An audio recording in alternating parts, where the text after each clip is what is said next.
सध्या पितृपक्ष चालू आहे आणि या पितृपक्षामध्ये तांदळाची खीर बनवली जाते। तर ही तांदळाची खीर झटपट आणि चविष्ट कशी बनवायची ते आज आपण या व्हिडिओमध्ये बघणार आहोत। नमस्कार, मी सारिका आणि स्वागत आहे तुमचं सारिकाज इव्हेंट्समध्ये। श्राद्धाला किंवा म्हाळाच्या पानात बनवली जाणारी ही खीर आज आपण 8 ते 10 लोकांसाठीच्या प्रमाणात बनवणार आहोत। वेगवेगळ्या भागात या पितृपक्षाला वेगवेगळी नाव आहेत। तुमच्या भागात याला काय म्हणतात ते मला कमेंट करून नक्की सांगा।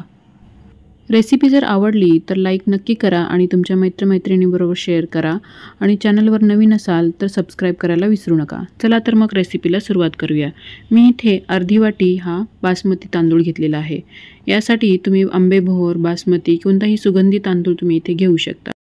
आणि सुगंधी तांदूळ नसेल तरी हरकत नाही, रोजच्या वापरातला जो तांदूळ आहे तुमचा तोही तुम्ही इथे वापरू शकता।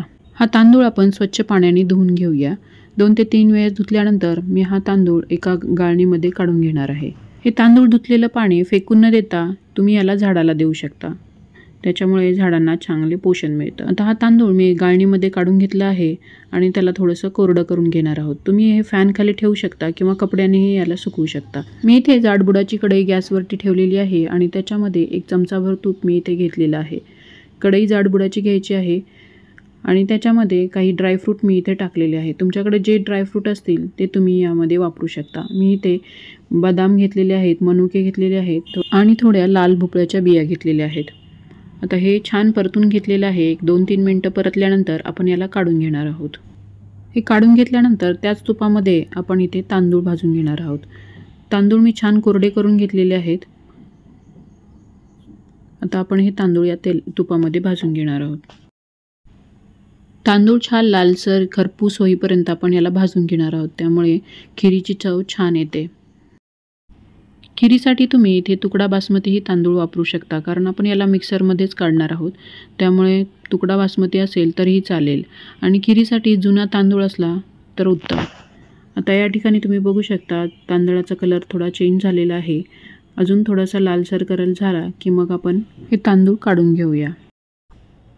तांदूळ छान खरपूस भाजले गेलेले आहेत। आता याला मी काढून घेते एका प्लेटमध्ये आणि आपण हे थंड करायला ठेवूया।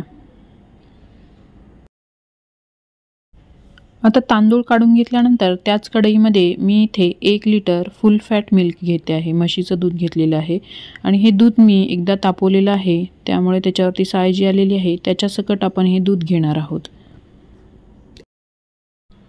गॅसची फ्लेम आपल्याला इथे स्लोवरती ठेवायची आहे आणि 1 उकळी आणायची आहे।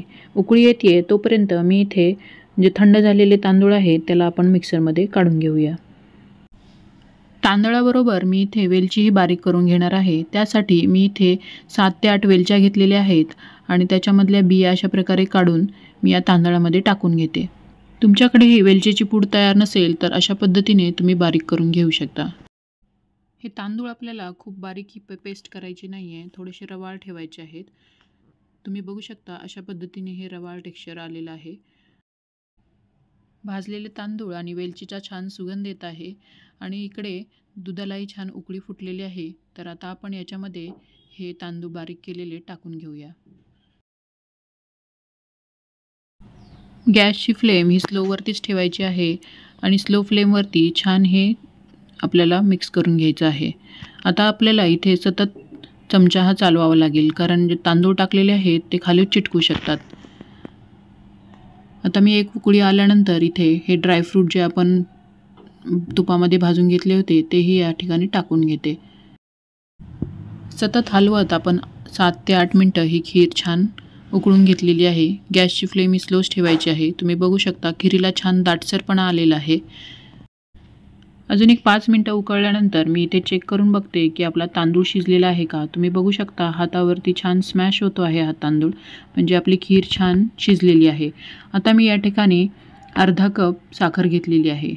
साखरेचं प्रमाण अर्धा कप व्यवस्थित आहे। तुम्हाला जर जास्त गोड आवडत असेल तर तुम्ही थोडंसं वाढवू शकता। अजून 3-4 मिनटं खीर शिजवल्यानंतर आपली छान साखर विरघळलेली आहे आणि खीर इथे आपली तयार आहे। तुम्ही बघू शकता खीरीची कन्सिस्टन्सी, श्राद्धाची खीर ही थोडीशी पातळच असते, जे चमच्याने पिता येईल एवढी असते।